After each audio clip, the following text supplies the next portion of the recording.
नमस्कार, मैं अभिनेंद्र। प्रभु राम को लाने का दावा करने वालों का राम जन्मभूमि में प्रभु राम ने साथ छोड़ दिया। यहां भाजपा के लल्लू सिंह हार गए और सपा के अवधेश प्रताप करीब 55,000 वोटों से जीत गए। रावण भगवान शिव का भक्त था, उसे अमर रहने का वरदान मिला था, लेकिन सावधानी से। उसके प्राण उसके नाभि में थे। जब महाविद्वान और शक्तिशाली रावण का अहंकार बढ़ा तो सत्य और मर्यादा के प्रेमी श्री राम ने एक सामान्य मानव के रूप में उनका अंत कर दिया। तब पूरी प्रकृति श्री राम के साथ खड़ी थी। खैर, अब सवाल है कि एनडीए के साथी कौन है और इंडिया गठबंधन के साथी कौन है। कौन कितनी सीटों पर चुनाव लड़ा और कितनी सीटें जीती। इधर भाजपा ने 10 लाख से नरेंद्र मोदी की जीत का दावा किया था, लेकिन वो करीब 1.5 लाख के अंतर से ही जीत पाए। लोकसभा चुनाव में परिणाम के बाद भाजपा को 240 सीटें मिली तो इंडिया गठबंधन को 234 सीटें।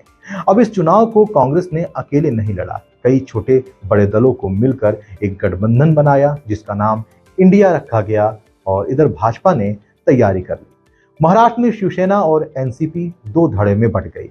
एक धड़ा महाराष्ट्र में भाजपा के साथ राज्य सरकार में और दूसरा धड़ा कांग्रेस के साथ इंडिया गठबंधन में। कर्नाटक में जेडीएस और कांग्रेस की गठबंधन सरकार थी।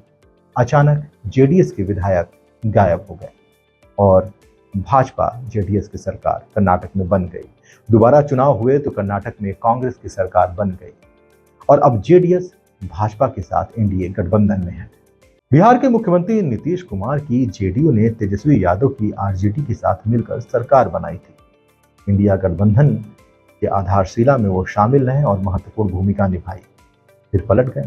खबर आई कि नरेंद्र मोदी और नीतीश कुमार में पटती नहीं है, लेकिन पटने लगी। 20 सरकार में सेंध हुआ और नीतीश कुमार ने भाजपा के साथ बिहार में सरकार बना ली। आज नीतीश कुमार एनडीए में है।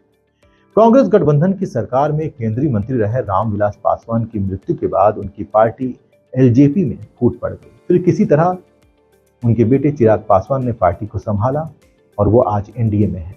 कई छोटे दल जो कांग्रेस के सहयोगी रहे वो आज एनडीए में है। मुस्लिम आरक्षण का समर्थन करने वाले, गुजरात दंगे के बाद मोदी का विरोध करने वाले, 2018 में एनडीए से नाता तोड़ने वाले, स्किल डेवलपमेंट घोटाले में जेल जाने वाले चंद्रबाबू नायडू और उनकी पार्टी टीडीपी आज यानी 2024 में एनडीए में शामिल है। अब बीजेपी के पास 240 सीटें हैं, वो अकेले सरकार नहीं बना सकती। वो एनडीए की सरकार बनाने का दावा कर रही है। एनडीए के दल टीडीपी के पास 16 सीट, जेडीयू के पास 12, शिंदे ग्रुप की शिवसेना के पास 7, एलजेपी के पास 5, जेपी जेडीएस आरएलडी के पास 2-2 सीटें और एजीपी अजीत पवार वाली एनसीपी, एसकेएम, एडीएर, एजेएसयू हम के पास 1-1 सीट है। अब इंडिया गठबंधन को छोड़ दें तो एनडीए के पास 292 सीट है, जो 272 के बहुमत के आंकड़े से ऊपर है। एनडीए सरकार बना रही है और 8 जून को नरेंद्र मोदी तीसरी बार प्रधानमंत्री बनेंगे, ऐसी भी खबर आ रही है। खैर, इधर इंडिया गठबंधन के पास 234 सीटें हैं, 38 सीटों की जरूरत है।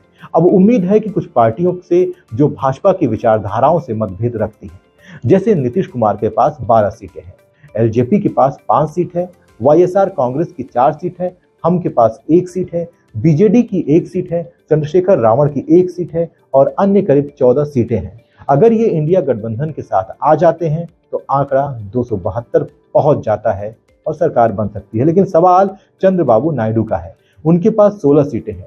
वो नरेंद्र मोदी की विचारधाराओं के विपरीत है। अगर वो इंडिया गठबंधन में आते हैं तो तस्वीर बदल सकती है, लेकिन वो एनडीए में चले गए हैं। फिलहाल कांग्रेस अध्यक्ष मल्लिकार्जुन खड़गे ने साफ मना कर दिया है कि वो सरकार बनाने का दावा पेश नहीं करेंगे, यानी इंडिया गठबंधन सरकार नहीं बनाएगी। अर्थहीन मुहावरों के साथ शुरू हुआ ये चुनाव आखिर में संदेह पर समाप्त हुआ।